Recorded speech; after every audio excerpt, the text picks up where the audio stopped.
Sir, અમે એ જ કહેવા માંગીએ છીએ કે અમને ન્યાય જોઈએ છે. આ ખોટી ગુંડાગર્દી છે. અમે ગરીબ લોકો છે. વ્યાજે પૈસા લીધા છે, આપી બી દીધા છે, વ્યાજ બી ચૂકવી દીધું છે. તે છતાંય માણસ એ વ્યક્તિ અમારા ઘરમાં આવે છે, દાદાગીરી કરે છે, મારે છે, રોડ વચ્ચે ઇજ્જત કાઢે છે. આજે મારા સસરાને કેટલું આઘાત લાગ્યો હશે એ વાતનું, કેટલું એમને દુઃખ થયું હશે કે એમને સુસાઇડ કરવું પડ્યું, એમને દવા પીને એમનો જીવ ટૂંકાવ્યો પડ્યો. મતલબ એ વ્યક્તિને તમે સજા આપો. અમે સૌ કુટુંબ અમે એ ચાહીએ છીએ કે એ વ્યક્તિ આજે જેલની પાછળ હોવો જોઈએ. અમારે ન્યાય જોઈએ. જો પોલીસ વાળાથી ના થતું હોય તો અમે આગળ જઈએ, અમને કહી દે, અમે આગળ જઈને ફરી બીજી આગળ જઈને કોઈ કાર્યવાહી કરીએ. પોલીસ વાળાએ કોઈ સંપર્ક કર્યો હતો તમને? આજે 12 દિવસ થઈ ગયા છે સાહેબ, હજી તક કોઈ એમને કોન્ટેક્ટ કર્યો નથી કે ના અમને કઈ જવાબ આપ્યો છે કે અમે શોધીએ છીએ.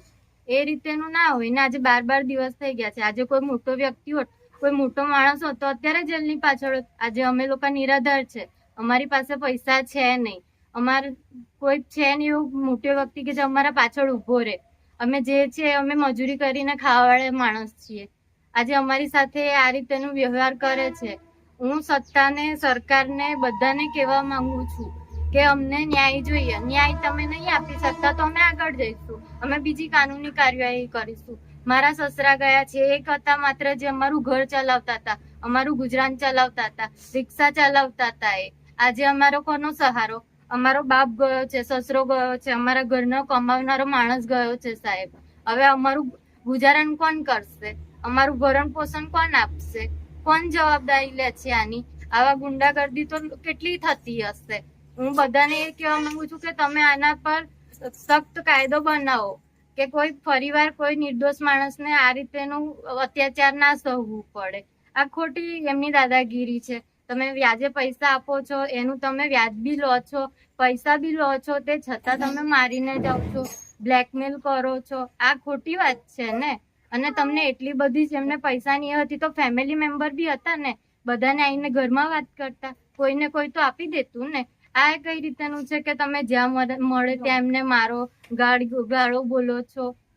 અમારી બી ગરીબ છે પણ અમારી બી તો ઇજ્જત છે ને. અમે કે ઇજ્જત વગરના થોડી છે, અમે બી કમાઈને ખાઈએ જ છે ને સાહેબ. અમારે ન્યાય જોઈએ છે. એ વ્યક્તિ, એ માણસ ક્યાં પણ હોય તમે એને શોધો અને જેલની પાછળ નાખો. જ્યાં તક એ ઇન્સાન જેલની પાછળ જાય નહીં ત્યાં તક મારા સસરાને ન્યાય મળે નહીં, મારા સસરાની આત્માને શાંતિ મળે નહીં.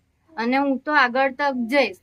મને ન્યાય નહીં મળે તો હું ઠેઠ ઉપર તક જઈશ. જ્યાં તક મારાથી જવાશે, મારા ફેમિલી મેમ્બરથી જવાશે, અમે ત્યાં તક જઈશું. પણ અમે પાછળ હટવાના છે નહીં. તમારું નામ શું? મારું નામ અંજલિ વિજય ઠાકોર છે. હું રાજુભાઈ ઠાકોરની પુત્રવધુ છું.